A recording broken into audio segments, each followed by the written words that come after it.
სამშვიდობისა დღეს 26 მაისია საქართველოს დამოუკიდებლობის დღე. ზუსტად 108 წლის წინ 1918 წლის 26 მაისს თბილისში საქართველოს ეროვნულმა საბჭომ სახელმწიფოებრივი დამოუკიდებლობის აქტი მიიღო. საქართველოს დემოკრატიულმა რესპუბლიკამ, რომლის დამოუკიდებლობა ევროპის წამყვანმა ქვეყნებმა ცნეს, არსებობა შეწყვიტა არასრული 3 წლის თავზე საბჭოთა რუსეთის მიერ განხორციელებული ოკუპაციის შემდეგ. მას შემდეგ 7 ათეული წელი ელოდა საქართველოს დამოუკიდებლობის აღდგენას, რომელიც 70 წლის თავზე 1991 წლის 9 აპრილს პრეზიდენტ ზვიად გამსახურდიას მმართველობის დროს შეძლო. ყველას გილოცავთ დღევანდელ დღეს, ახლა ვნახოთ საეკლესიო კალენდარი და გადაცემის ანონსით დაგიბრუნდებით.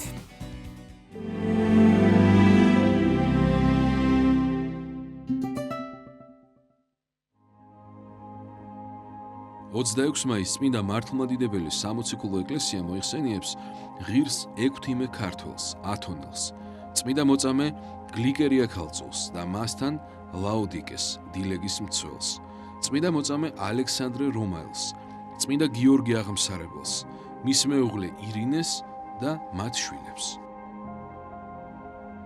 დღევანდელი დღის მფარველი წმინდანების ლოცვით და მეოხებით უფალმა დაიცვას და დაიფაროს სრულიად საქართველო. ამინ.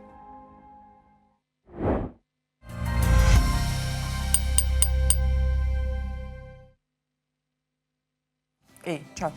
ბრუნდით პირდაპირ ეთერში კიდევ ერთხელ ყველას გილოცავთ დღევანდელ დღეს. საქართველოს დამოუკიდებლობის დღე და დამოუკიდებლობის ქრისტიანული გააზრება თემაზე სასაუბრო შემოგვიერთდება საირმეზე მდებარე წმინდა გრიგოლ ხანძთელის სახელობის ტაძრის მღვდელმსახური დეკანოზი იაკობ მუჯირი. საქართველოს ქრისტიანობის სახელმწიფო რელიგიად გამოცხადებიდან 1700 წლის იუბილესთან დაკავშირებით საქართველოს მართლმადიდებელი ეკლესიის საიუბილეო კომისიის მიერ დაგეგმილი ღონისძიებები, რომელიც მთელი წლის განმავლობაში ქვეყნის მასშტაბით ხორციელდება. საიუბილეო ღონისძიებების ფარგლებში აჭარაში საზეიმო მსვლელობა გაიმართა. სწორედ აღნიშნულ თემაზე ვისაუბრებთ ჩვენ სტუმართან ერთად. შემოგვიერთდება პროექტის ერთ-ერთი ხელმძღვანელი ბორჯომისა და ბაკურიანის ეპარქიის წმინდა ილია წინასწარმეტყველის სახელობის ტაძრის წინამძღვარი დეკანოზი იოანე ხეცურიანი. ჩვენი ჟურნალისტი ნინო გელაშვილი იმყოფება თავისუფლების მოედანზე, სადაც საქართველოს დამოუკიდებლობის დღისადმი მიძღვნილი ღონისძიება გაიმართება. წელსაც ტრადიციულად თავისუფლების მოედანსა და მთელი ქვეყნის მასშტაბით ისტორიულ ადგილებზე სამხედრო მომსახურეების ფიცის დადების ცერემონია გაიმართება. უფრო მეც უკვე ნინოსგან შევიტყობთ, რომელიც გადაცემის მსვლელობისას ჩაგვერთვება, როგორც გითხარით. და კიდევ ერთი თემა გვექნება დღევანდელ გადაცემაში, თბილისის სასულიერო აკადემიასა და სემინარიაში სრულიად საქართველოს კათოლიკოს პატრიარქის ილია მეორისადმი მიძღვნილი პროფესორ მასწავლებელთა ყოველწლიური სამეცნიერო კონფერენცია გაიმართა. კონფერენცია 3 დღიანი იყო და წარმოადგენდა ერთგვარად შეჯამებას მთელი წლის განმავლობაში პროფესორ მასწავლებელთა მიერ გაწეული სამეცნიერო კვლევითი საქმიანობისა. თემაზე სასაუბროდ შემოგვიერთდებიან სტუმრები, კონფერენციის ორგანიზატორები, უმაღლესი სასწავლებლის სამეცნიერო საბჭოს სწავლული მდივანი, ფილოლოგიის დოქტორი ხათუნა მემანიშვილი და საზოგადოებასთან ურთიერთობის სამსახურის უფროსის მოადგილე ფილოლოგიის დოქტორი ხათუნა ნიშნიანიძე. აი ესეთი იქნება ჩვენი დღევანდელი გადაცემა. ახლა ამინდის პროგნოზის დრო არის ჩვენს ეთერში. შევიტყოთ როგორი ამინდია მოსალოდნელი თბილისსა და სრულიად საქართველოში და შემოგვიერთდება მოწყარი.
დავბრუნდით პირდაპირ ეთერში წარმოგიდგენთ სტუმარს საირმეზე მდებარე წმინდა გრიგოლ ხანძთელის სახელობის ტაძრის ღვთისმსახური დეკანოზი იაკობ მუჯირი შემოგვიერთდა საქართველოს დამოუკიდებლობის დღე და დამოუკიდებლობის ქრისტიანული გააზრება. ეს არის ჩვენი სასაუბრო თემა მოძღვართან. მამა იაკობ, დაგლოცეთ, დილამშვიდობისა. დილამშვიდობისა, ღმერთმა დაგლოცოთ და გილოცავთ და ულოცავ ყველას. თქვენს გილოცავთ დამოუკიდებლობის დღეს, სწორედ აი ამ თემაზე გვინდა რომ ვისაუბროთ. დამოუკიდებლობა ალბათ არის ერთ-ერთი ყველაზე სანუკვარი სურვილი ნებისმიერი სახელმწიფოსთვის, ნებისმიერი ერისთვის და მადლობა ღმერთს, რომ ჩვენ ეს დამოუკიდებლობა გვაქვს. პირველ რიგში მინდა გკითხოთ აი სამშობლოს ცნების გააზრების შესახებ, რა გვასწავლის წმინდა წერილი, წმინდა მამათა სწავლება და ზოგადად უფალი რას გვეუბნება სამშობლოს ცნებასთან დაკავშირებით. მადლობა კითხვისთვის. რაც შეეხება სამშობლოს დამოუკიდებლობას და ამ წყალობის გააზრებას, რა თქმა უნდა, ყველაზე კარგი მაგალითი ამისათვის წმინდა წერილი, განსაკუთრებით ძველი აღთქმა და განსაკუთრებით ისრაელიანთა ისტორია. როდის ეძლევა ისრაელერს დამოუკიდებლობა, როდის კარგავს ისრაელიერი დამოუკიდებლობას, როდის არის იგი თავისუფალი, მათ შორის ღვთისმსახურებაში. ეს არის ძალიან საინტერესო და მნიშვნელოვანი და როდესაც ისრაელი ერის ნება ძველი აღთქმის თანახმად არის კავშირში ღვთის ნებასთან, ის არის დამოუკიდებელი, თავისუფალი და ღვთისმსახურიერი. როდესაც ღვთისმსახურება იკარგება, ღმერთთან დაკავშირებით სწორი მიმართება იკარგება, რა თქმა უნდა, იგი კარგავს თავისუფლებასაც. არის ესეთი სიტყვები დავით მეფსალმონის წიგნში, ვით არ ეტყვით სულსა ჩემსა იცვალებოდე მთათაზე და ვით არ ცასირი. ეს ნიშნავს იმას, რომ დავით მეფსალმონე ერთ-ერთი სამაგალითო მეფე, რა თქმა უნდა, დამოუკიდებლობასთან დაკავშირებით მეფეების, ანუ პიროვნების როლი ძალიან მნიშვნელოვანია. და დავით მეფსალმონე ამბობს, რომ როგორ ეტყვით ჩემ უკვდავს სულს, რომ ჩიტის მსგავსად სხვადასხვა გორაკზე მივიქცეოდე და მოძრაობდე. აი ეს მოძრაობა დაკავშირებული არის პოლითეიზმთან, ანუ კერპსახურებასთან და უღმერთობასთან, თუ დავაკონკრეტებთ. და დავით მეფსალმონე ამბობს, რომ ეს არის მიუღებელი ადამიანისათვის, რომელიც ერთი ღმერთის მადიდებელია და ადამიანი შეიძლება სასაცილო მდგომარეობაშიც კი აღმოჩნდეს აი ამ კერპთაყვანისმცემლობიდან გამომდინარე. მაგრამ სამწუხაროდ ჩვენ ვიცით, რომ მისი შვილის, ანუ სოლომონის გამეფების დროს თავს იჩენს მრავალღმერთიანობა, თავადვე მრავალი რძლის კვალობაზე ხდება ეს შეცდომა, შეიძლება ითქვას, სოლომონის მრავალწლიანობის გამო და აი ამ დროს და იქამდეც შეიძლება ითქვას ჯერ კიდევ ეგვიპტის მონობის დროს ისრაელი ერი, როდესაც ღმერთთან კავშირს კარგავს, კარგავს დამოუკიდებლობას, კარგავს ღმერთთან მიმართებაში სწორ, ასე ვთქვათ, ხაზს და ყველა ეს განსაცდელი მოიწევა სწორედ ამ დროს. ამიტომ, რა თქმა უნდა, მნიშვნელოვანი ამის გააზრება.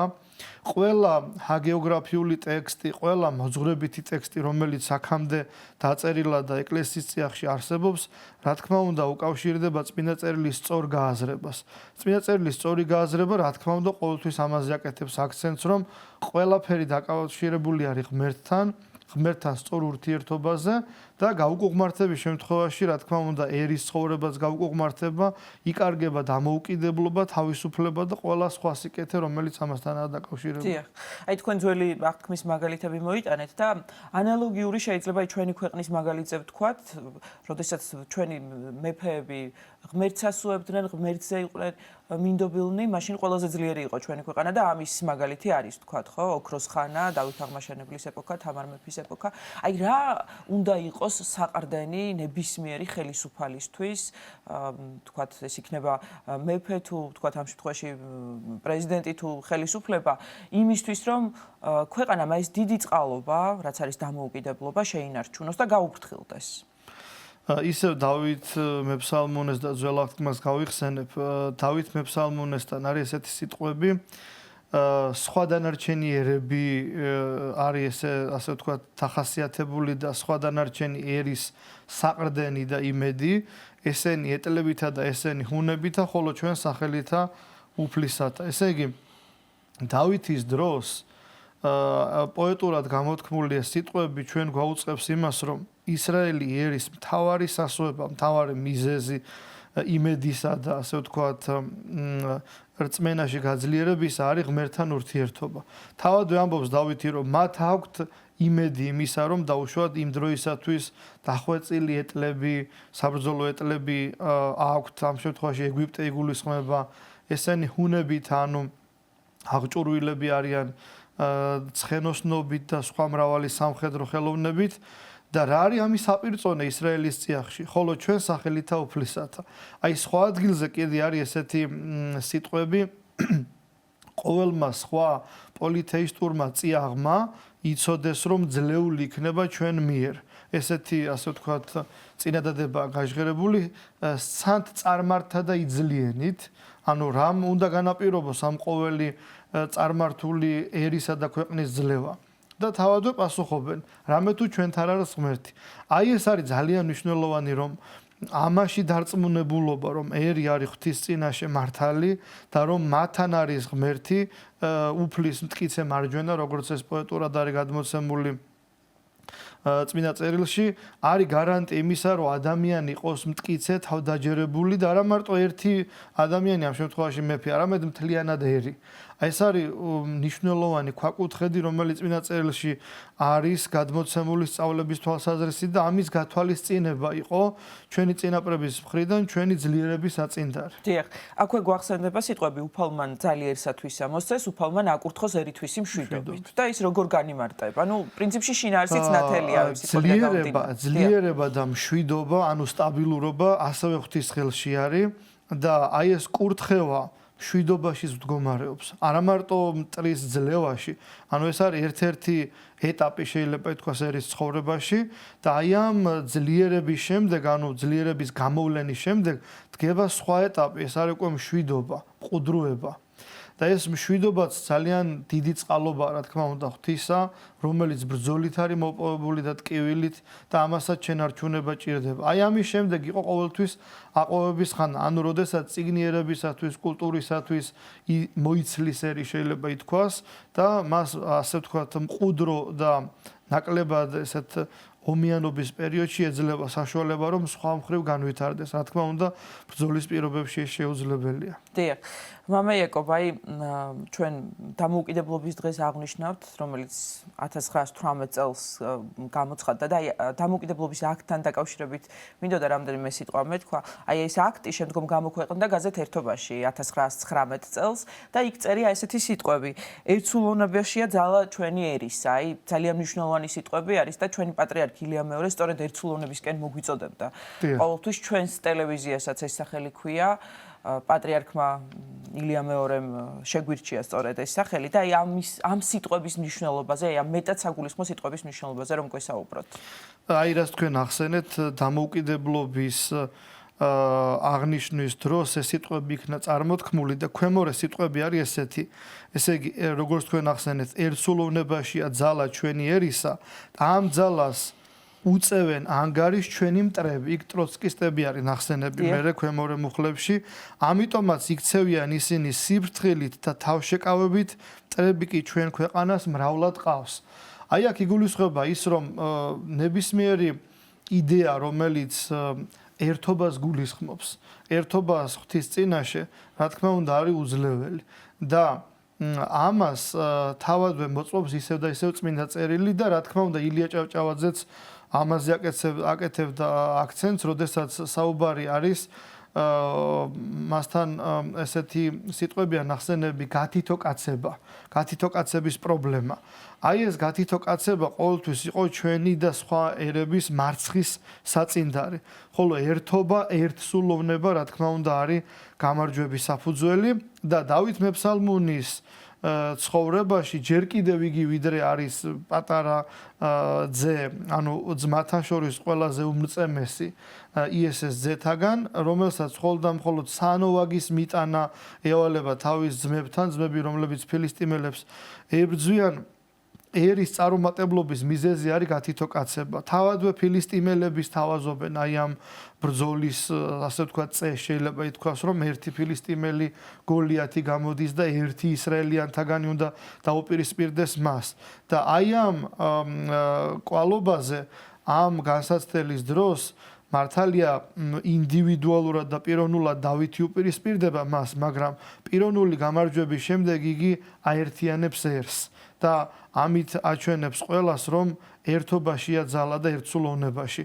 ანუ გათითო კაცება ვეღარ იქნება, ასე ვთქვათ, საწინდარი იმისა, რომ ერი იყოს ძლიერი. ამიტომაც, როგორც უკვე ვთქვით, ჩვენი პრობლემა, ეროვნული პრობლემაც, რა თქმა უნდა, ყოველთვის იყო გათითო კაცება, ორმეფობა და ასე ვთქვათ, შიდა დაპირისპირებები და გახლეჩა და ერთიანობა იქნება ეს საეკლესიო თუ ეროვნული, ყოველთვის ჩვენი ძლიერი საწინდარია, ისე როგორც ყველა ქვეყნისა. დიახ, და სწორედ აი ამ გათითო კაცებას, აი ამ პრობლემას ძალიან კარგად ხედავდა საქართველოს ეროვნული გმირი მერაბ კოსტავა, რომლის დაბადების დღეც არის დღეს და რაღაცნაირად სიმბოლურია, რომ სწორედ 26 მაისს საქართველოს დამოუკიდებლობის დღეს დაიბადა და ის ამბობდა, რომ თუკი ჩვენ ვერ შევძელით გაერთიანება და რაღაცნაირად საერთო ენა ვერ გამოვნახეთ, ძალიან გაგვიჭირდება და შეიძლება სანთლით საძებარი გაგვიხდეს ერთმანეთიო და აი ამ ხრივ რაღაცნაირად იმ საკითხს ეხმაურება მისი ეს ხედვა, რაზეც ახლა ჩვენ ვსაუბრობდით. მამა იაკობ, აი ისტორიის ღვთისმეტყველების კუთხით რომ ესე იგი ვისაუბროთ, თქვენ დასაწყისში სწორედ ამით დაიწყეთ და ძველი აღთქმის მაგალითები მოიტანეთ. ჩვენი ქვეყნის მაგალითზე, აი ძალიან კარგად ვხედავთ, როდის იყო ჩვენი ქვეყანა ძლიერი, როდის გაუჭირდა და რატომ გაუჭირდა და ვთქვათ, აი 70 წლიანი პერიოდით, ვთქვათ, როდესაც ჩვენი ერი დამოუკიდებლობის აღდგენას ელოდა და იყო კომუნისტური მმართველობის პერიოდი, ძალიან უჭირდა საქართველოს, უჭირდა საქართველოს ეკლესიას, რწმენასთან განშორებულები ვიყავით. აი ამ მიმართულებით ვთქვათ, აი სულიერი თვალსაზრისით რომ ვისაუბროთ, რატომ მოხდა ეს და რატომ დაუშვა უფალმა? იცით, ესე კონკრეტულად ძალიან რთულია ამის თქმა, მაგრამ ზოგადად თუ ვიტყვით, ყოველთვის აი ღმერთთან მიმართებაში, როდესაც არის ასე ვთქვათ, რაღაც ისეთი გარემოება, რომელიც წყალობის ნაკლებობას მიანიშნებს პიროვნებას თუ ერს, ყოველთვის ერი ფიქრდება იმაზე თუ რამ განაპირობა ეს და ჩვენი კითხვაც ბუნებრივია ამით არის განპირობებული. ოსია წინასწარმეტყველის წიგნში არის ესეთი სიტყვები ისრაელ ერს მიმართავს იგი, რომ შეგიყვან უდაბნოს ვიწროებში, რომ გულითადად გელაპარაკო. ანუ ბუნებრივია, რომ უდაბნო თავისი სივრცი და თავისი გეოგრაფიული ადგილმდებარეობით უკვე არაკომფორტული გარემოა, სადაც წყლის ნაკლებობა, სადაც ჭარბად არის სიცხე, ადამიანი განიცდის დისკომფორტს, მაგრამ კიდევ ამ სივრცეში, კიდევ ვიწროებში შეგიყვან უფალეოვნება, ანუ უფრო მეტად სადაც არსებობს დისკომფორტი. ესე იგი, ეს განსაცდელის გარემო პირობა მართალია ადამიანისათვის არასასურველია და ეს ბუნებრივია, რომ მას არ უნდა იქ ასეთ გარემოებაში ყოფნა, მაგრამ აი ეს ვიწროებში ყოფნა და უდაბურ გარემოში ყოფნა ადამიანს აფიქრებს იმაზე, დისკომფორტიდან გამომდინარე ფიქრდება ადამიანი თუ რამ განაპირობა მისი წარუმატებლობა, რატომ აღმოჩნდა ამ მდგომარეობაში. ამაზე დაფიქრება არის ყველაზე კარგი გარემოება ადამიანის დასანდაბლებლად და იმისათვის, რომ ღმერთის სიტყვა გულითადად მოისმინოს. ამიტომაც ამბობს უფალი, რომ შეგიყვან უდაბნოს ვიწროებში, რომ გულითადად გელაპარაკო და არა მარტო აქ დისკომფორტზეა საუბარი, არამედ მომავალ წყალობაზეც საუბრობს უფალი, რომ გავეხმიანები ცის ნამს, ცას და იგი მოგცემს ცვარს და ცვარი მოგცემს ნაყოფიერებას. ესე იგი, ღმერთთან კომუნიკაცია ღვთისნების ყურის გდება შეიძლება ითქვას, ადამიანს აფიქრებს, ამდაბლებს, საკუთარ ცხოვრებას მეტნაკლებად გამოასწორებს ადამიანი და ღვთისნების ასე ვთქვათ, გამზიარებელი უკვე წყალობის ღირსი ხდება. აი ზოგადად თუ ვიტყვით ესეთი მოცემულობა იყო ყოველთვის წინა წერილში, ერებთან მიმართებაში, პიროვნებასთან მიმართებაში. ჩვენ ვიცით მრავალი მაგალითი და ძალიან დიდი პიროვნებების მხრიდან, თუნდაც დავით მეფსალმონის მხრიდან, იობის მხრიდან, როგორ მიეცემოდა ის გლოვას, მათ შორის 40 დღიან გლოვას, როგორ იმდაბლებდნენ თავს, როგორ მარხულობდნენ. ანუ ის გზა, რომელიც იყო ღმერთთან მისახლებელი, ამ გზას ყველა თანაბრად გადიოდა. დიდებულიც, მეფეც, პირველი პირიც და ჩვეულებრივი ადამიანი და მთლიანად ერი ზოგადად ნინეველების მაგალითზე, რომელმაც საფრთხო განგებულებაც კი შეცვალა თავიანთი სინანულით, ღვთისადმის სწრაფვით და ასე ვთქვათ, მზაობით რომ უფლისნება მიეღო. ამიტომ ეს არის ძალიან მნიშვნელოვანი. ღვთის წყალობა ყოველთვის ვლინდება, უბრალოდ ადამიანმა ეს უნდა დაინახოს. ძველ აღთქმაში არის ესეთი ნახსენების სიტყვები, რომ ღმერთი არის ადონაი ნისი. ისრაელიერი ამბობს. როდის ამბობს ამ სიტყვებს და რას ნიშნავს ეს სიტყვები? ადონაი ნისი ნიშნავს უფალი ჩემი ალამია. და ისრაელიერი ამბობს მტერზე გამარჯვების შემდგომ, რომ მე ვხედავდი უფლის მტკიცე ხელს, რომელიც ბრძოლის წინ მიმიძღოდა მე და ამარცხებდა ჩემ მტერს. ამიტომ საბრძოლო ალამია უფალი ჩემი, რომლის წინაშეც ყველა მტერი არის ძლეული. და აი ამ წყალობას თუ ვერ დაინახავდა ისრაელიერი, ვერც ამას აღიარებდა, ვერც უფლის ასოება ექნებოდა შესაბამისი და აი ეს განსაცდელი, ანუ ბრძოლა და წინააღდგომა გახდა საფუძველი იმისა, რომ ისინი დაკვირვებულები ყოფილიყვნენ ღმერთთან მიმართებაში, ღვთის ნებასთან დაკავშირებით და დაენახათ ის წყალობა, რომელიც ამ შემთხვევაში მტრის ძლევასთან იყო დაკავშირებული. ცოტა უცნაურია, მაგრამ მტერის დამარცხებაც არის ერთ-ერთი წყალობა, რომელიც რომელიმე ერს მიემადლება ორთაგან თუ დაუშვათ ორი დაპირისპირებული ერია და მიემადლება იმას, რომელიც ღვთის წინაშე მართალია და რომელიც ღმერთს ასოებს. ვინც ასოებს საკუთარ ძალას, საკუთარ მხოლოდ გამოცდილებას ან სამხედრო ძალას, რა თქმა უნდა, ის მარცხდება. ამიტომ ყველაზე მთავარი არის უფლისნების ათნოყოფა და გზა და ტრადიცია და ცოდნა იმისა თუ როგორი არის ღვთისნება და რას ელოდება ჩვენგან ღმერთი.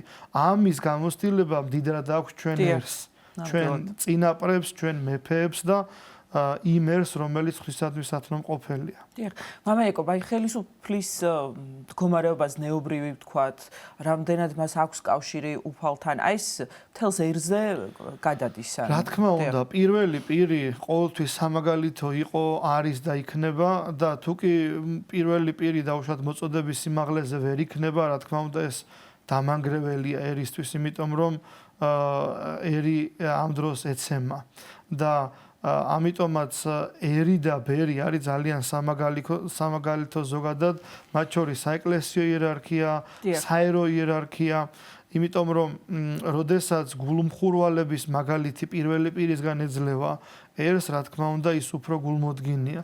როდესაც ამის მაგალითის ნაკლებობა, ესეც ცუდად აისახება ერზე. ამიტომ უდიდესი მნიშვნელობა აქვს ამას, პირველი პირის ცხოვრებას მეფის ასე ვთქვათ, სათნოებით და სარწმუნოებით ნაბიჯებს და ამის მაგალითიც, რა თქმა უნდა, ჩვენი ერის ისტორიაში მრავლადაა. ამიტომაც იყო ჩვენი ერი ძლიერი, როდესაც პირველი პირი იყო ღვთისაკენ პირნათელი და ღვთისაკენ მავალი. დიახ. რაღაც ისე მოხდა, რომ სულ ხელისუფალზე და მეფეების ესე იგი მოღვაწეობაზე ვსაუბრობთ, აი ადამიანის თითოეული მოქალაქის პასუხისმგებლობაზეც რომ ვისაუბროთ, დამოუკიდებლობის სწორი გააზრება და გაფრთხილება. აი მოპოვებული დამოუკიდებლობის რამდენად მნიშვნელოვანია და სად არის აქ ჩვენი პასუხისმგებლობა თითოეული მოქალაქის და თითოეული ადამიანის. შეიძლება მდგომარეობდეს იმაში, რომ თუნდაც ღვთის ადამიანი, რომელიც მის წიაღში არის დადგენილი ან ეკლესიის იერარქიულ წიაღში, ან ხელისუფალთა მხრიდან არ უნდა იყოს მხოლოდ ამ ერთი ადამიანის იმედზე. ჩვენ ყველამ ჩვენი საკეთებელი უნდა გავაკეთოთ, ჩვენ უნდა ვეცადოთ, რომ უფლისნება იყოს თანხვედრაში ჩვენ ნებასთან და შესაბამისად როდესაც ყოველი ადამიანი თავის თანამდებობას ანუ პასუხისმგებლობას გაიაზრებს, რა თქმა უნდა, არ იქნება იმ ერთი ადამიანის მოიმედე.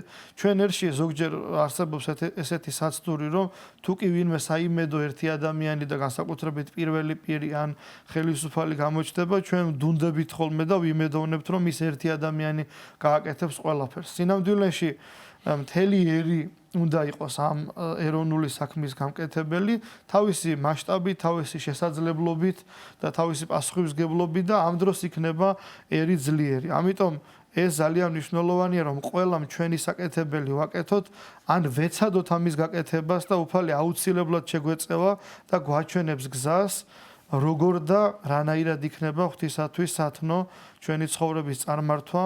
პასუხისმგებლობით და მორჩილებით. დიახ, და პატრიოტიზმის გაგებაზე მინდა ასევე რომ მკითხოთ.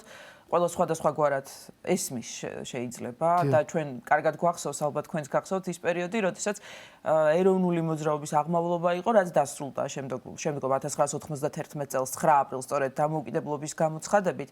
აი, მაშინ იყო რაღაც სხვა ემოცია, სხვა მუხტი, შესაძლებელია ცოტა გადაჭარბებაც თქვათ, ვის რა ეგონა პატრიოტიზმი. აი, სინამდვილეში რა არის პატრიოტიზმი და აი ამის სწორი გააზრება რამდენად მნიშვნელოვანია?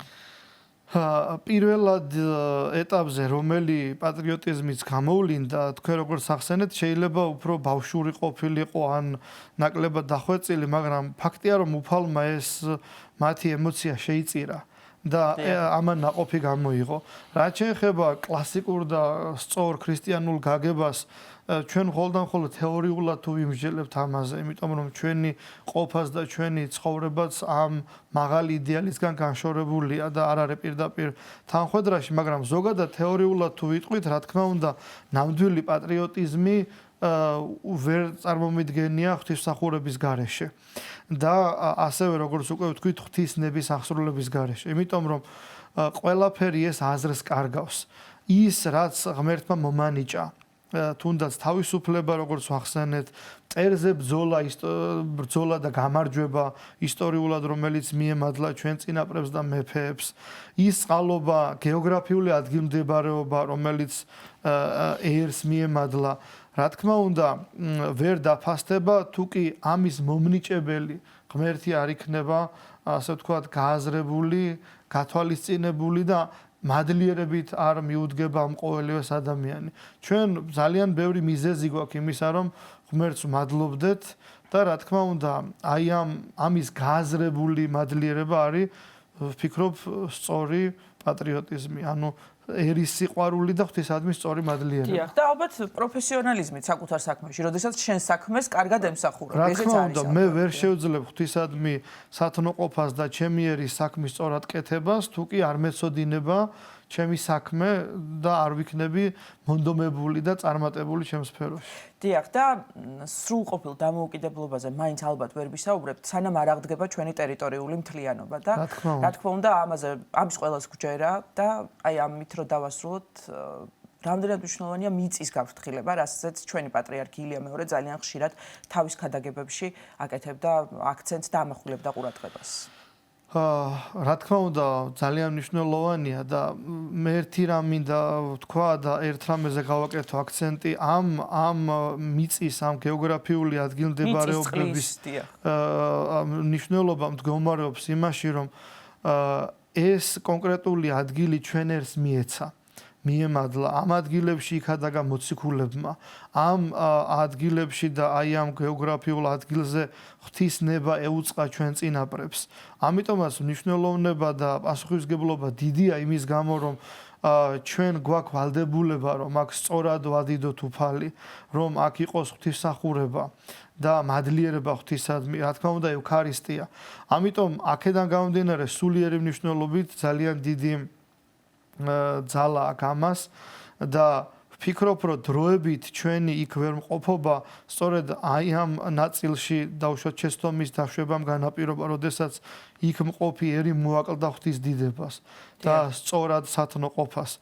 მაგრამ ვფიქრობ, რომ ეს არის ჩვენთვის სამაგალითო, სამოძღვრებელი და დამდაბლებული და მონანული ერი ღირსი გახდება, რომ ღმერთ შეურიგდეს და სწორად კონდეს მიმართება ღმერთთან ისეთი, როგორც ღვთისათვის შესაფერისია. და ჩვენზეა დამოკიდებული და ჩვენ სინანულზე, რა თქმა უნდა, ეს. ძალიან დიდი მადლობა საინტერესო საუბრისთვის. კიდევ ერთხელ გილოცავთ დამოუკიდებლობის დღეს და ვილოცავთ ჩვენს მაყურებელსაც.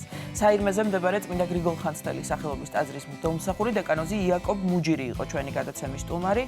ახლა 7 გზის ლოცვის დრო არის ჩვენს ეთერში. მოვისმინოთ ლოცვა 9 საათზე და დავუბრუნდებით პირდაპირ ეთერში.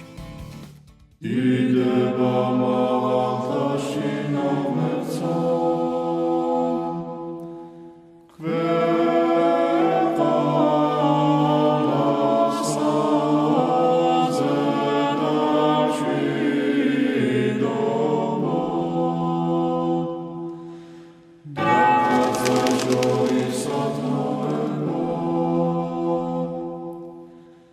Gigalob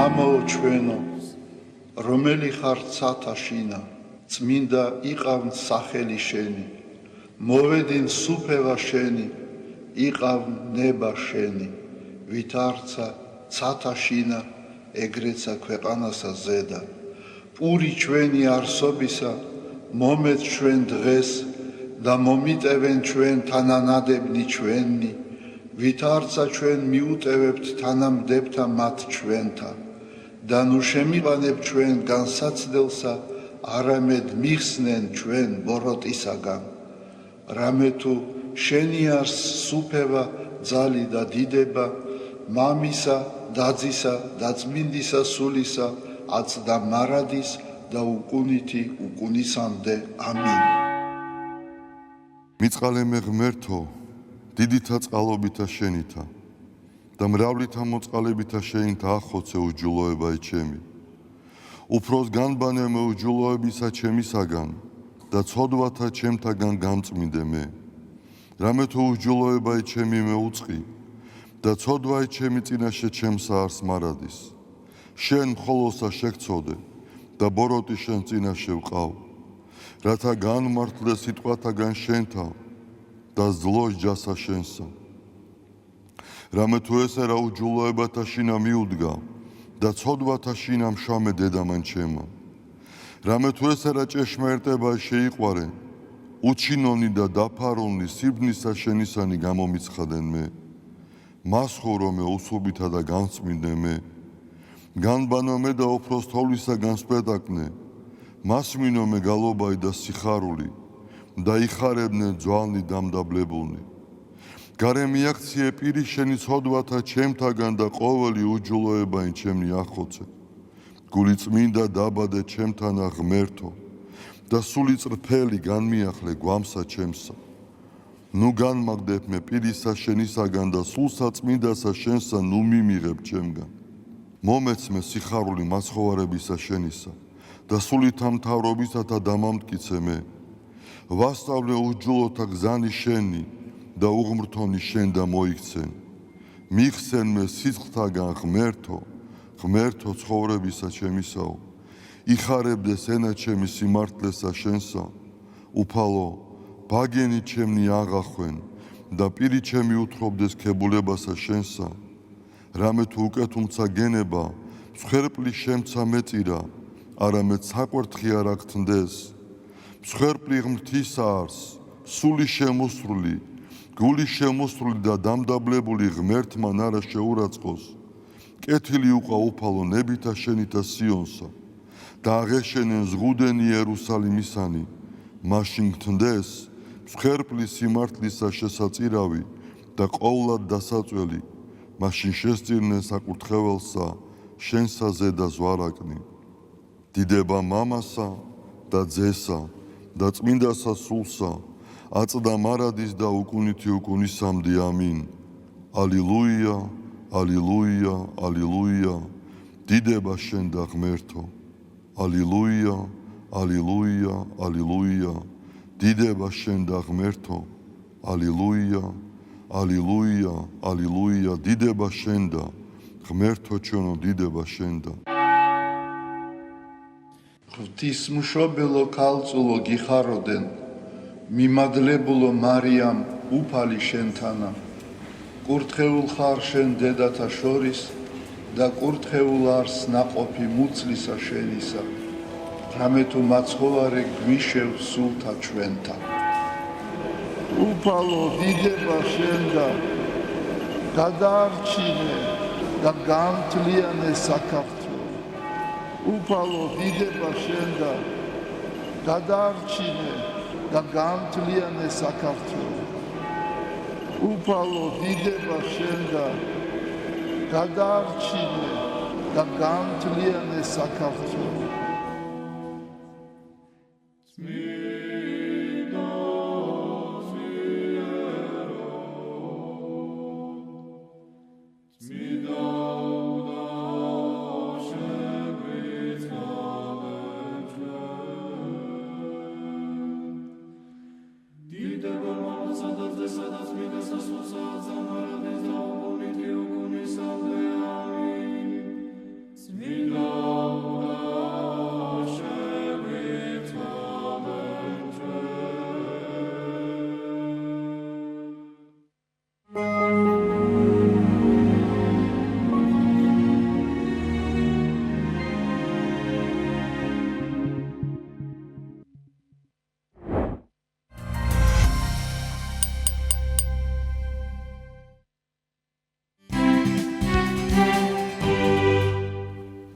დაუბრუნდით პირდაპირ ეთერში ვაგრძელებთ გადაცემას. საქართველოში ქრისტიანობის სახელმწიფო რელიგიად გამოცხადებიდან 1700 წლის იუბილესთან დაკავშირებით საქართველოს მართლმადიდებელი ეკლესიის საიუბილეო კომისიის მიერ დაგეგმილია ღონისძიებები, რომელიც მთელი წლის განმავლობაში ქვეყნის მასშტაბით ხორციელდება.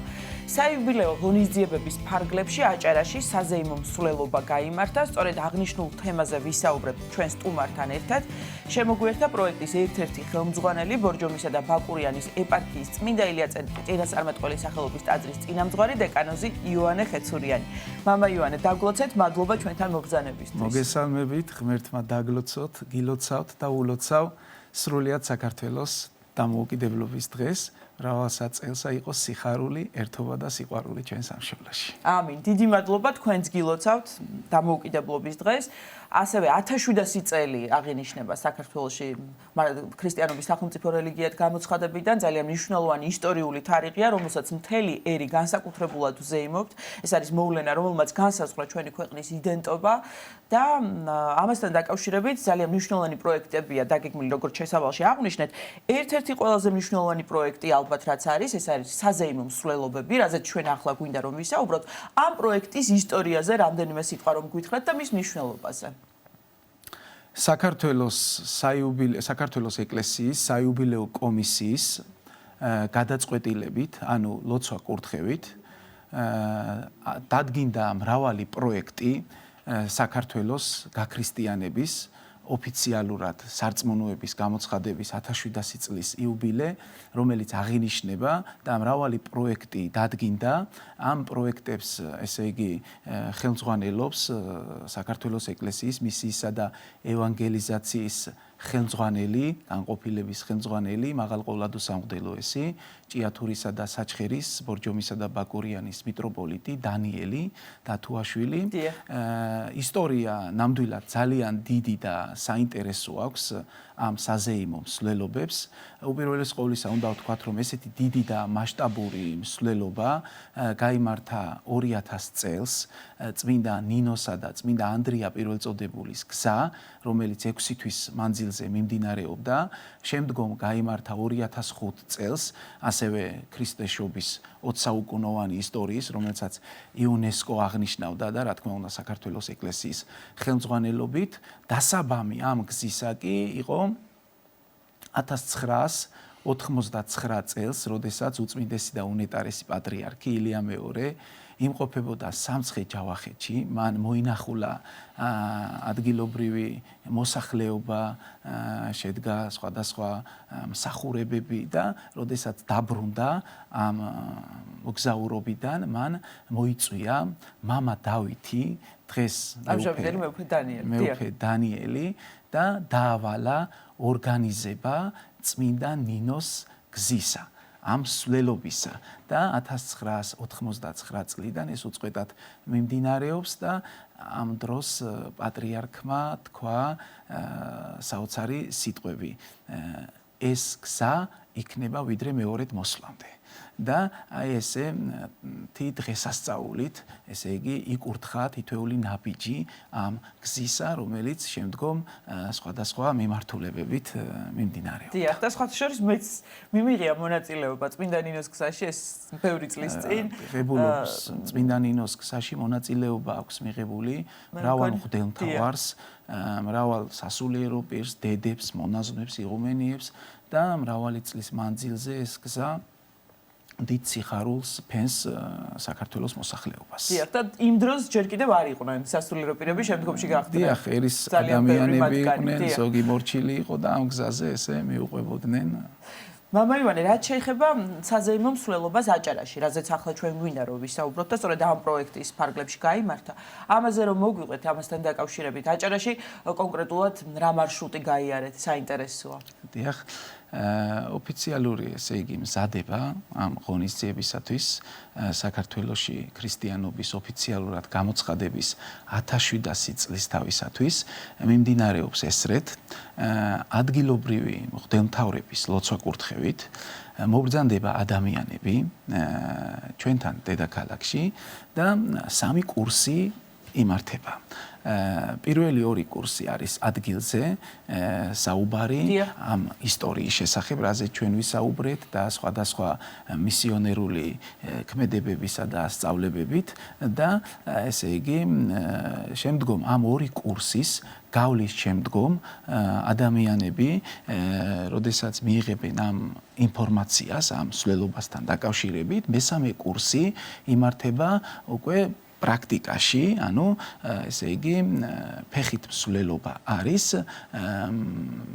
მცხეთიდან შიომღვიმის მონასტრისაკენ და ამ სამი კურსის შემდგომ მათ ენიჭებათ წოდება მახარობელი. და შემდგომ, როდესაც დაიყოფა ჯგუფები, ეს მახარებლები შედიან მთელი საქართველოს მასშტაბით, სხვადასხვა ეპარქიებში და სხვადასხვა ესე იგი დიდი ღონისძიებები იმართება. შეიქმნა ხატი, რომელზეც გამოსახულია ყოვლადწმინდა ღვთისმშობელი, ხელებაყრობილი და ესე იგი მარჯვნივ არის წმინდა ანდრია მოციქული, ხელთუქმნელი ხატით და ასევე წმინდა ნინო ვაზის ჯვრით და ესე იგი საქართველოს განმანათლებელნი ესე ეწოდება ამ ხატს და ეს ხატი მოგზაურობს მთელი საქართველოს მასშტაბით. პირველი გზა დაიწყო 12 მაისს სადღესასწაულო საღვთო ლიტურგიით, რომელიც აჭარაში, სარფში, წმინდა ანდრია პირველწოდებულის ტაძარში გაიმართა სადღესასწაულო წირვა, დაილოცა მსვლელობის წევრები და დაიწყო მოგზაურობა. მინდა ვისარგებლო შემთხვევით და დიდი მადლობა გადაუხადო ბათუმისა და ლაზეთის ეპარქიის მმართველს მაღალყოვლადო სამღვდელოეს მიტროპოლიტ დიმიტრის მის სასულიერო პირებს მრევლს ესეთი გულთბილი დახვედრისათვის გაიმართა სხვადასხვა კუთხეებში, სოფლებში ჩვენებები, ფილმების და სხვადასხვა ღონისძიებები შედგა. ძალიან საინტერესო ჩვენებები იყო გონიოში, ძალიან საინტერესო ჩვენება იყო ბათუმის სასულიერო სასწავლებელში. არის ესეთი პროექტი, რომ ფილმების ჩვენება არის, ჩვენი ჯგუფი აღჭურვილია სრული აპარატურით, ჩვენი ესე იგი ამ აპარატურით მივდივართ რამოდენიმე წუთით ადრე მივა ჯგუფი, რომელიც შექმნილია სპეციალურად ამ პროგრამისათვის და ეს ყველაფერი მოეწყობა, რაშიც ჩვენ ძალიან გვეხმარება, ესე იგი განათლების სამინისტრო. ამ პროექტში ჩართულია სახელმწიფო და მინდა დიდი მადლობა გადაუხადო ყველა მათთაგანს.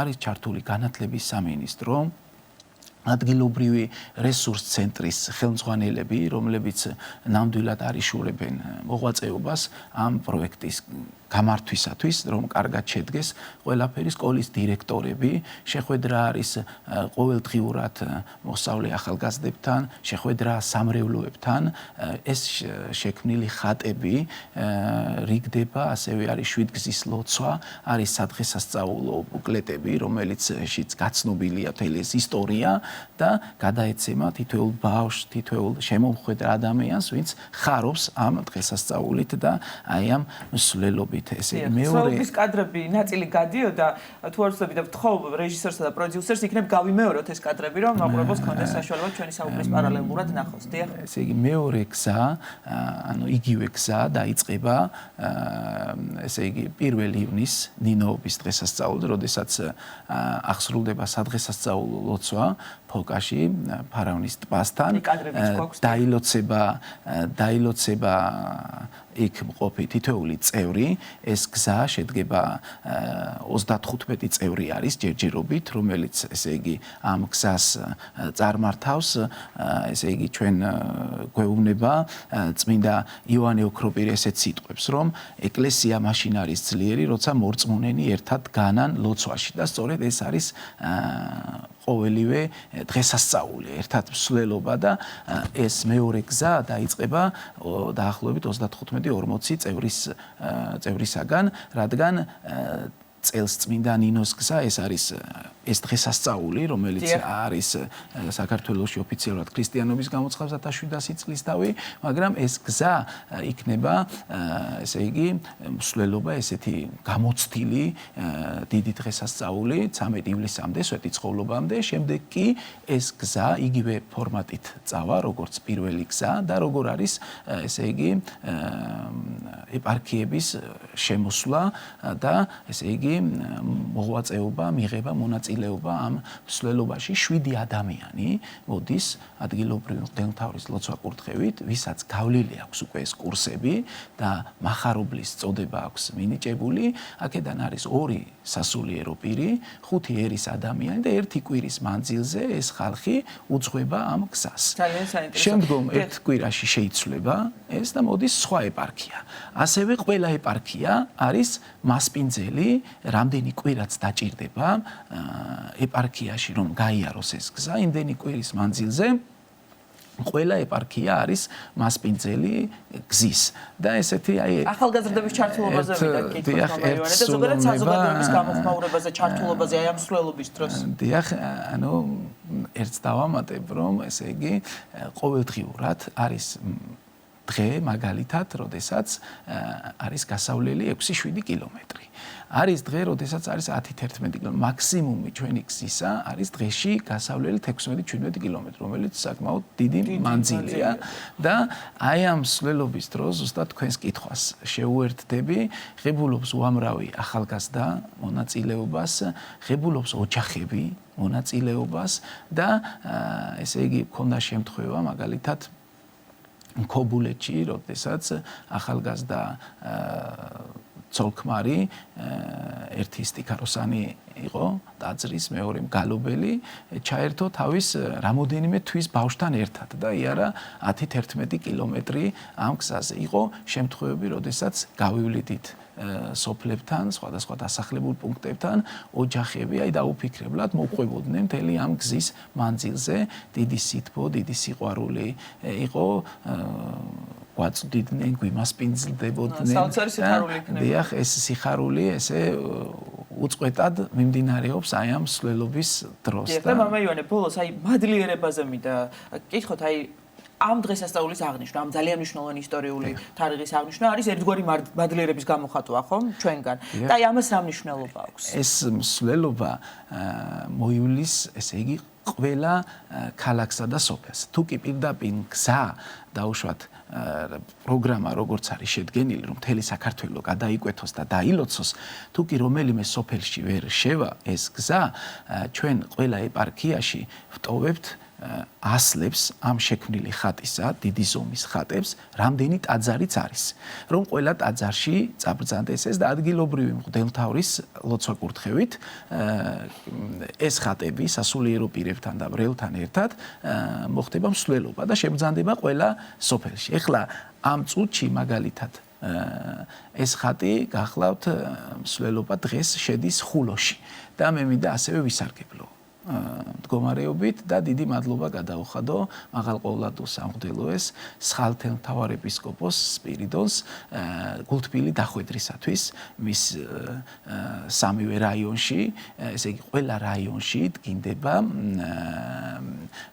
კურატორი, სასულიერო პირი, მღვდელმთავრის მიერ შერჩეული, რომელიც იმ რაიონში 5 დღე იქნება, 1 კვირა იქნება, იქ უწევს წინამძღოლობას და აი ძალიან გულთბილი დახვედრა ვიხილეთ და მინდა ამისათვის მადლობა უთხრა და რაც შეეხება მადლიერების გზნობა, ზუსტად ეს არის აი ჩვენი ახალგაზრდები როგორ არიან? ახალგაზრდა არის როგორც ყვავილი და როგორც ყვავილს ჭირდება წყალი, წმინდა მამები გვასწავლიან, ისე ახალგაზრდას ჭირდება რომ აღორძინდეს მადლი. და ეს მადლი მოდის სწორედ ესეთი მდგომარეობიდან და აი ეს მადლიერება, რომელიც უნდა დაიბადოს ჩვენს ახალგაზრდობაში, ზოგადად მადლიერება არის, მადლიერება იწვევს კმაყოფილებას და კმაყოფილება იწვევს შრომის უნარიანობას და ეს ერთობლივი სიხარული ბადებს იმ ქარიზმას, რომ ადამიანები შემდგომ ერთმანეთს ახარებენ და ესე მახარებლები არიან და ერთობლივი დიდი სიხარული იბადება. ძალიან დიდი მადლობა. მამა ივანე, საინტერესო საუბრისთვის. ჩვენ რა თქმა უნდა ამ თემას არაერთხელ დავუბრუნდებით წლის განმავლობაში. პროექტის ავტორი, ხელმძღვანელი ბორჯომისა და ბაკურიანის ეპარქიის წმინდა ილია ღვთისმეტყველის ილია წინასწარმეტყველის სახელობის ტაძრის წინამძღვარი დეკანოზი იოანე ხეცურიანი იყო ჩვენი გადაცემის სტუმარი. ვაგრძელებთ გადაცემას ჩვენი ჟურნალისტი ნინო გელაშვილი თავისუფლების მოედანზე იმყოფება, სადაც საქართველოს დამოუკიდებლობის დღისადმი მიწვრილი ღონისძიება გაიმართება. წელსაც ტრადიციულად თავისუფლების მოედანსა და მთელს ქვეყანაში, მთელი ქვეყნის მასშტაბით ისტორიულ ადგილებზე სამხედრო მომსახურების ფიცის დადების ცერემონია გაიმართება. უფრო მეც უკვე ნინოსგან შევიტყობთ. ნინო, დილამშვიდობისა. გილოცავ დამოუკიდებლობის დღეს, ნინო. ელენე, დილამშვიდობისა. 108 წელი ჩვენი ქვეყნის დამოუკიდებლობის ელენე, დილამშვიდობისა, მეც გილოცავ დამოუკიდებლობის დღეს და მიულოცავ ჩვენს მაყურებელს. 108 წელი ჩვენი ქვეყნის დამოუკიდებლობის მოპოვებიდან და 1700 წელი გაქრისტიანებიდან. წელს საქართველოს დამოუკიდებლობის დღე განსხვავებული სიხარულითა და ბევრად უფრო ფართო მასშტაბით აღინიშნება. როგორც შენ ახსენე, მე ახლა დედაქალაქის მთავარ გამზირზე ვიმყოფები, სადაც სულ ცოტა ხანში საზეიმო ცერემონია დაიწყება. ტრადიციულად ცერემონიის განსაკუთრებულ ნაწილს წარმოადგენს ახალწეულების მიერ ფიცის დადება. მალე ამ მოედანზე 600-მდე ახალწეული, უბრალოდ საქართველოს მასშტაბით 600-მდე ახალწეული დადებს ფიცს ღვთისა და ერის წინაშე. ამავდროულად ფიცის დადების ცერემონია სხვადასხვა ისტორიულ ადგილასაც გაიმართება, მათ შორის უშგულში, სვეტიცხოველში, ბოლნისის სიონზე და ასე შემდეგ.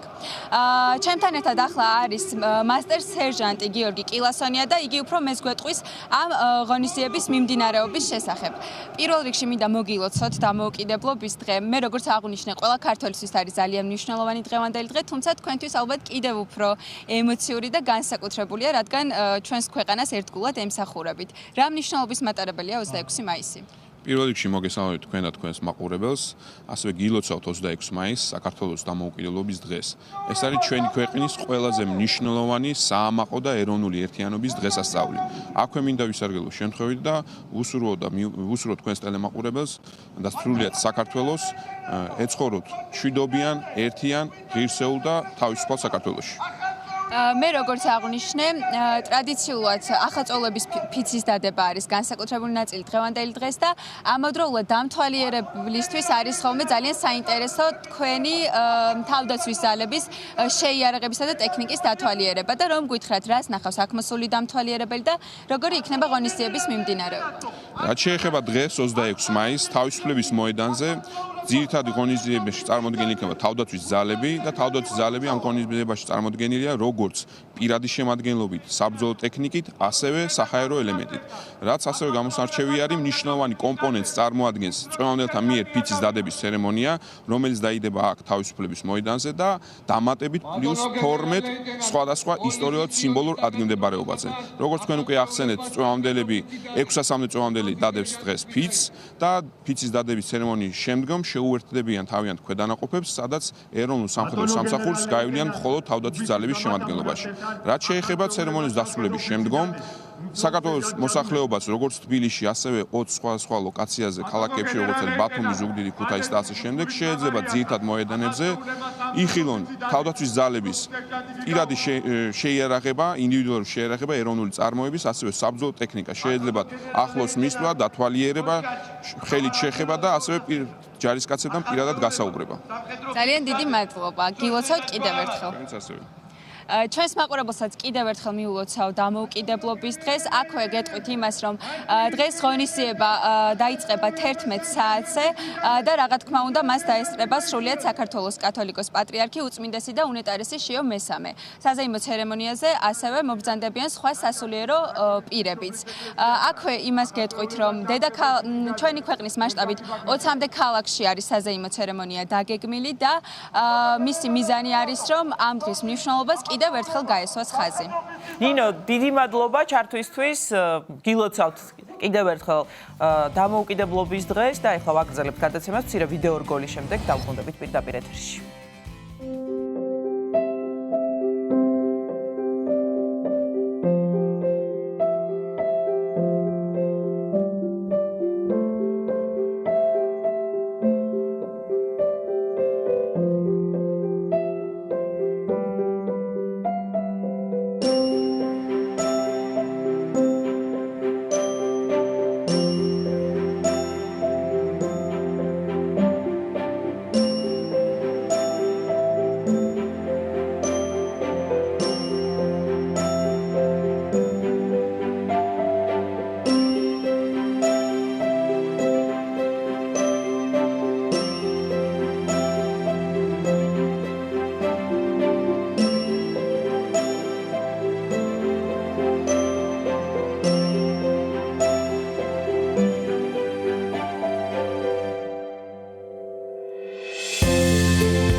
ფაგრძელებთ გადაცემას თბილისის სასულიერო აკადემიასა და სემინარიაში სრულიად საქართველოს კათოლიკოს პატრიარქის ილია მეორისადმი მიძღვნილი პროფესორ მასწავლებელთა ყოველწლიური სამეცნიერო კონფერენცია გაიმართა. კონფერენცია 3 დღიანი იყო და წარმოადგენდა ერთგვარ შეჯამებას მთელი წლის განმავლობაში პროფესორ მასწავლებელთა მიერ გაწეული სამეცნიერო კვლევითი საქმიანობისა. თემაზე სასაუბროდ შემოგვიერთდნენ სტუმრები, კონფერენციის ორგანიზატორები, უმაღლესი სასწავლებლის სამეცნიერო საბჭოს სწავლული მდივანი, ფილოლოგიის დოქტორი ხათუნა კალანდარიშვილი და საზოგადოებასთან ურთიერთობისა და სტრატეგიული კომუნიკაციების სამსახურის უფროსის მოადგილე ფილოლოგიის დოქტორი ხათუნა ნიშნიანიძე. მოგესალმებით, დილამშვიდობისა. გილოცავთ დამოუკიდებლობის დღეს. მადლობა ჩვენთან მობრძანებისთვის. უნდა ვისაუბროთ კონფერენციის შესახებ, რომლის შესახებაც ჩვენ შესავალში უკვე ვთქვით. მისასალმებელი სიტყვით ვიცით, რომ გახსნა აკადემიის, თბილისის სასულიერო აკადემიისა და სემინარიის რექტორმა, პროტოპრესვიტერმა გიორგი ზვიადაძემ, რომელმაც ისაუბრა კონფერენციების მნიშვნელობაზე ზოგადად აკადემიის სივრცეში და ასევე პატრიარქის მიერ დამკვიდრებული ტრადიციების ერთგულებაზე. პატრიარქ ილია მეორეზე მაქვს საუბარი ამ შემთხვევაში. ქალბატონო ხათუნა, თქვენი შეფასებით როგორ წარიმართა, რა ფორმატით წარიმართა კონფერენცია და როგორ შეაფასებდით, როგორ ჩაიარა? კი ბატონო, დიდი მადლობა მოწვევისათვის. კონფერენციის შესახებ მოგახსენებთ. ეს არის ტრადიციული კონფერენცია, რომელიც ყოველთვის იმართება ჩვენ სასწავლებელში გაზაფხულის სემესტრში და ძალიან მალე უკვე, როდესაც სასულიერო აკადემიამ და სემინარიამ დაიწყო ფუნქციონირება, ძალიან მალევე ეს კონფერენციებიც დამკვიდრდა და ყოველთვის ძალიან წარმატებით წარიმართება ხოლმე როგორც წესი. ახლა წლევანდელი კონფერენცია გამორჩეული იყო იმით, რომ ის მიეძღვნა უწმინდესისა და უნეტარესის ილია მეორის ხსოვნას. როგორც წესი, ყველა წინა კონფერენცია, რომელიც კი ჩვენ სასწავლებელში ჩატარებულა, უწმინდესი ილია მეორის ლოცვა-კურთხევით იმართებოდა ხოლმე და აი წელს პირველად მოგვიწია, რომ უწმინდესის გარეშე ჩაგვეტარებინა ეს კონფერენცია და თავისთავად ცხადია, რომ მიეძღვნა მის ხსოვნას და ეს რა თქმა უნდა ძალიან დიდ პასუხისმგებლობას გვაკისრებდა ყველა ჩვენგანს, უფროსებსაც, პროფესორ მასწავლებლებსაც და სტუდენტებსაც სავსებით გააზრებული ქონდათ ეს პასუხისმგებლობა პატრიარქის ხსოვნისადმი მიძღვნილ კონფერენციაში მონაწილეობისა და ესეც გარკვეულწილად განაპირობებდა იმას, რომ აი კონფერენცია ძალიან ორგანიზებულად და მაღალ დონეზე წარიმართა. პირველ დღეს პლენარული სტომა გაიმართა, აი შემდგომ უკვე სექციური მუშაობა წარიმართა, აი შინაარზეც რომ გითხრათ კონფერენციის დიდი სიამოვნებით. მე პროფესორ მასწავლებელთა კონფერენციაზე მოგახსენებთ. საზოგადოდ მინდა გითხრათ, რომ პროფესორ მასწავლებელთა კონფერენცია როგორც წესი მართლა ძალიან მნიშვნელოვანი და საინტერესო არის ხოლმე ჩვენ სასწავლებელში, იმიტომ რომ პროფესორ მასწავლებელთა ის გუნდი, რომელიც ჩვენ სასწავლებელში არის შეკრებილი, მართლაც რომ გამორჩეული ადამიანებისაგან შედგება. ესე იგი, ესენი არიან მართლაც რომ კარგი მეცნიერები, რომლებიც მოღვაწეობენ არა მხოლოდ ჩვენ სასწავლებელში, არამედ ბევრ სხვა უმაღლეს, დაწინაურებულ უმაღლეს სასწავლებლებში. ისინი აი მართლაც რომ მუდმივად ეწევიან სამეცნიერო საქმიანობას და ძალიან მაღალი ხარისხის სამეცნიერო ნაშრომებს ქმნიან და ბევრი მათგანი ტონსაც კი აძლევს იმ დარგის მეცნიერებას, რომლის წარმომადგენელიც არის, ეს უპირველეს ყოვლისა თვითონ სასწავლებლის რექტორზე, პროტოპრესვიტერ გიორგი ზვიადაძეზე უნდა ითქვას, იმიტომ რომ მოგეხსენებათ, ის არის მრავალი ძალიან ანგარიშგასაწევი ნაშრომის ავტორი. და ამის დასახელება ფილოლოგიისა და პოლიტიკის მეცნიერებათა დოქტორი. დიახ, კი ბატონო, თვითონ ეს რეგალიაც ძალიან ბევრის მეტყველი არის ამ თვალსაზრისით.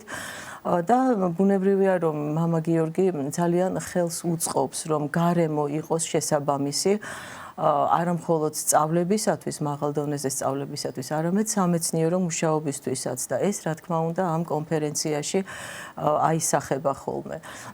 ახლა ესეც ვახსენოთ 1700 წლის თავი არის ქრისტიანობის სახელმწიფო რელიგიად გამოცხადებისა და მოგეხსენებათ უწმინდესისა და უნეტარესის ილია მეორის ლოცვა-კურთხევით უკვე კარგახანია, რაც დაწყებულია ასეთი პროგრამა ეროვნული თვითმყოფადობა, რომელიც აი ამ ეროვნული ფასეულობების დამკვიდრებას, მათ შეხსენებას თუ აღზრდას ემსახურება ქართულ საზოგადოებაში და აი ჩვენ სასწავლებელში მოღვაწე პროფესორ მასწავლებლები პრაქტიკულად ყველა იღებს მონაწილეობას აი ამ აქტივობაში და მრავალგზის უკვე ვთქვათ სხვადასხვა თემაზე იქნა წაკითხული ლექციები ჩვენი პროფესორების მხრიდან. ახლა რაც შეეხება თვითონ კონფერენციის შინაარს პლენარული სხდომა იყო საინტერესო და მრავალფეროვანი როგორც ყოველთვის, იმიტომ რომ ჩვენ სასწავლებელში არა მხოლოდ თეოლოგიის მიმართულება არის, ასე ვთქვათ, დაწინაურებული და გამორჩეული, არამედ ყველა სხვა მიმართულება, რომელიც კი არსებობს, ნამდვილად მაღალ დონეზეა და ეს თვითონ პლენარულ სხდომაშიც გამოჩნდა. გახსნა, მამა გიორგის მისასალმებელი სიტყვის შემდეგ პლენარული სხდომა გახსნა დეკანოზმა ბიძინა გუნიამ, რომელიც არის ფილოლოგიისა და თეოლოგიის დოქტორი, გელათის მეცნიერებათა აკადემიის აკადემიკოსი, პროფესორი. მამა ბიძინას მოხსენება ეხებოდა ლიტურგიკის ძალიან საინტერესო საკითხებს და მინდა გითხრათ, რომ ესეთი საინტერესო და საყურადღებო ლიტურგიკული თემებით მამა ბიძინა ძალიან ხშირად გვანებიურებს ხოლმე. რაც შეეხება მეორე მოხსენებას, ეს იყო პროფესორ სერგო ვარდოსანიძის მოხსენება, რომელიც ისტორიის მეცნიერებათა თეოლოგიის დოქტორი გახლავთ. და ბატონი სერგოს მოხსენება აი სწორედ აი ამ კონტექსტიდან გამომდინარეობდა ეროვნული თვითმყოფადობის, ეროვნული იდენტობის თემაზე, ამ საკითხებზე საუბრობდა ბატონი სერგო და დიდი ინტერესი დაიმსახურა მსმენელი საზოგადოების მხრიდან. ბოლო მოხსენება იყო პლენარულ სხდომაზე პროფესორ ლელა ხაჩიძის მოხსენება, რომელიც ფილოლოგიის მეცნიერებათა დოქტორი გახლავთ.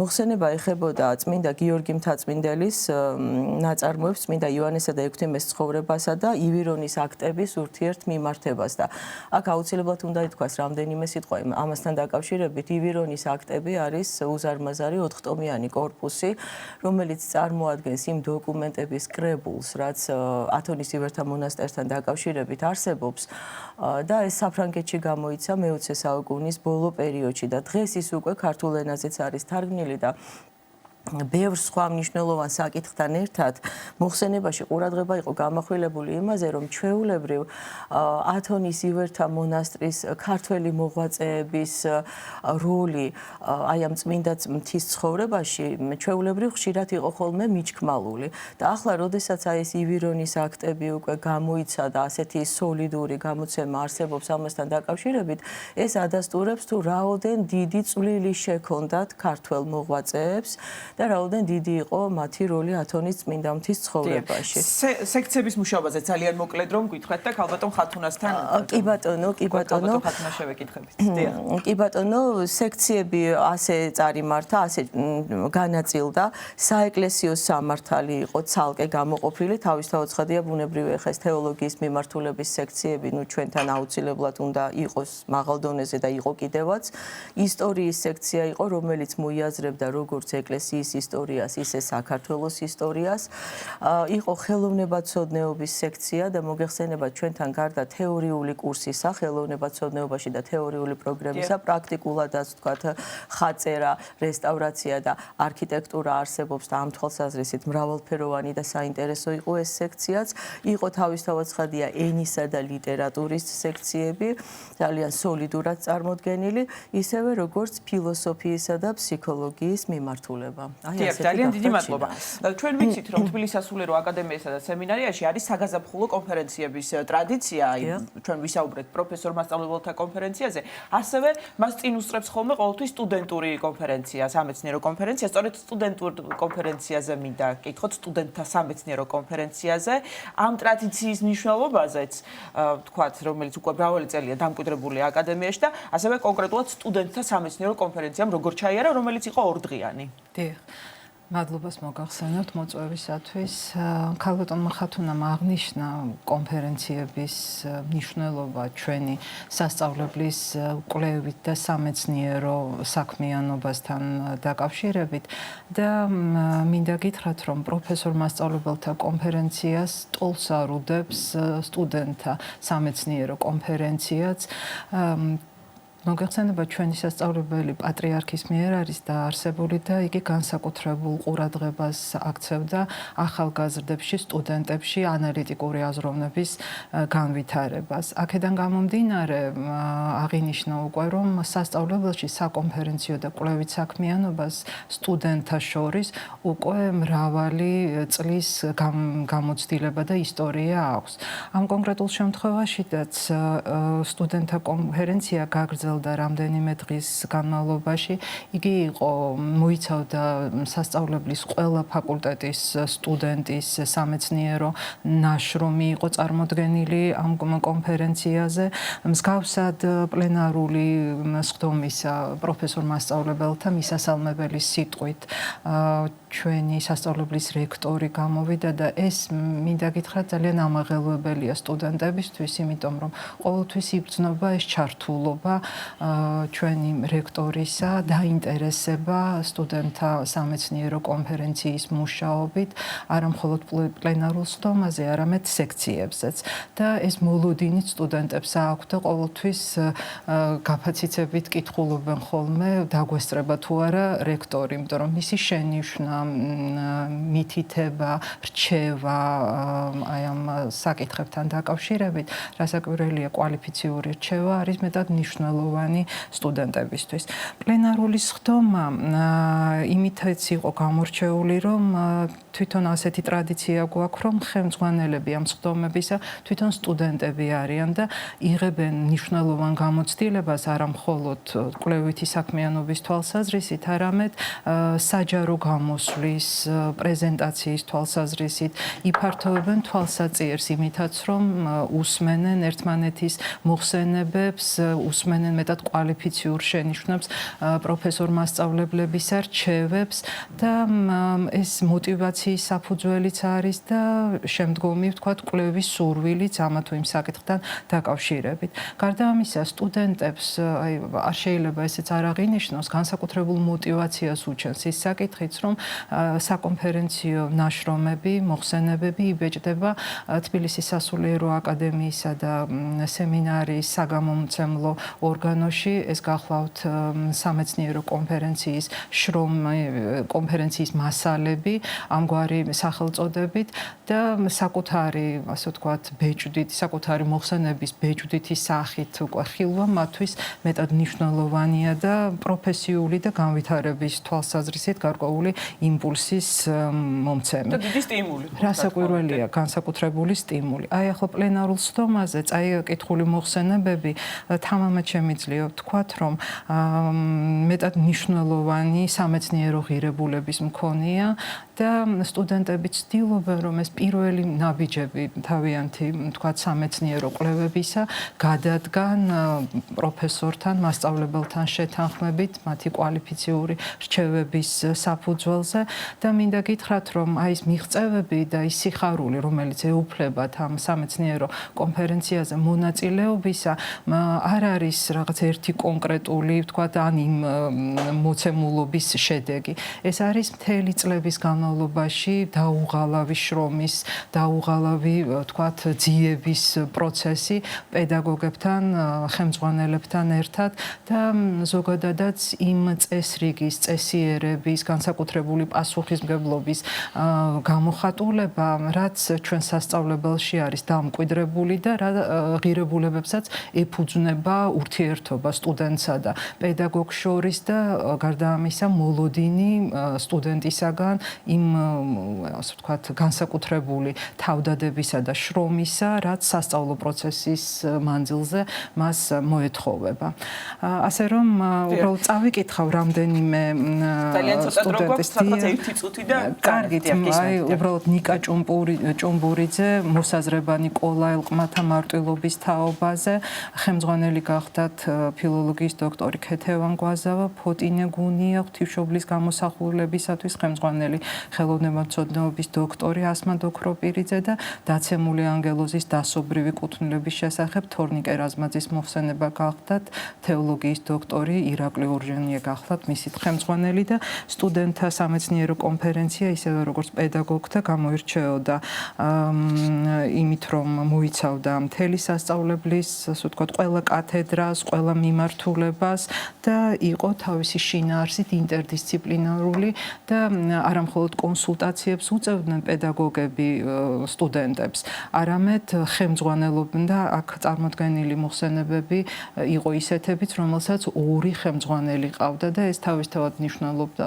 მეტყველებდა იმაზეც, რომ ეს კვლევაც ძალიან ღრმა, საფუძვლიანი და ინტერდისციპლინარული გახდა. დიახ, და შემდგომ წარიმართა სექციური მუშაობები. სექციური მუშაობა. ძალიან დიდი მადლობა, ეს ტრადიცია კონფერენციის, საგაზაფხულო კონფერენციებისა, რა თქმა უნდა, გაგრძელდება თბილისის სასულიერო აკადემიასა და სემინარიაში. მადლობა თქვენ და აქვე უნდა აღვნიშნოთ, რომ ქალბატონი თამთაფარულავა, ფილოლოგიის დოქტორი, თბილისის სასულიერო აკადემიისა და სემინარიის პედაგოგი, თქვენთან ერთად იყო ორგანიზატორი ამ კონფერენციებისა. კონფერენციის ორგანიზატორები უმაღლესი სასწავლებლის სამეცნიერო საბჭოს სწავლული მდივანი, ფილოლოგიის დოქტორი ხათუნა კალანდარიშვილი და საზოგადოებასთან ურთიერთობების სამსახურის უფროსის მოადგილე, ფილოლოგიის დოქტორი ხათუნა ნიშნიანიძე იყვნენ ჩვენი გადაცემის სტუმრები. შეგახსენებთ იმასაც, რომ დღეს დამოუკიდებლობის დღის აღსანიშნავი ღონისძიება თავისუფლების მოედანზე 11 საათზე დაიწყება. ღონისძიებაზე მიბრძანდება დაესწრება უწმინდესი და უნეტარესი სრულიად საქართველოს კათოლიკოს პატრიარქი შიო მესამე, რა თქმა უნდა, საპატრიარქო სხვა წარმომადგენლებთან ერთად, სხვა სასულიერო პირებთან ერთად და აქვე მინდა გითხრათ, რომ ღონისძიებას შეგიძლიათ თვალყური ადევნოთ ჩვენი ეთერის საშუალებით, პირდაპირ ეთერში გადაიცემა ტელეკომპანია ერთსულოვნების მიერ ეს საზეიმო ღონისძიება, რაზეც ახლა ვსაუბრობთ. დიდი მადლობა, რომ გვიყურეთ. მე ელისაბედ აბულაძე ვუძღვებოდი დღევანდელ გადაცემას. ყველას კიდევ ერთხელ მინდა მოგილოცოთ დამოუკიდებლობის დღე. ნახვამდის.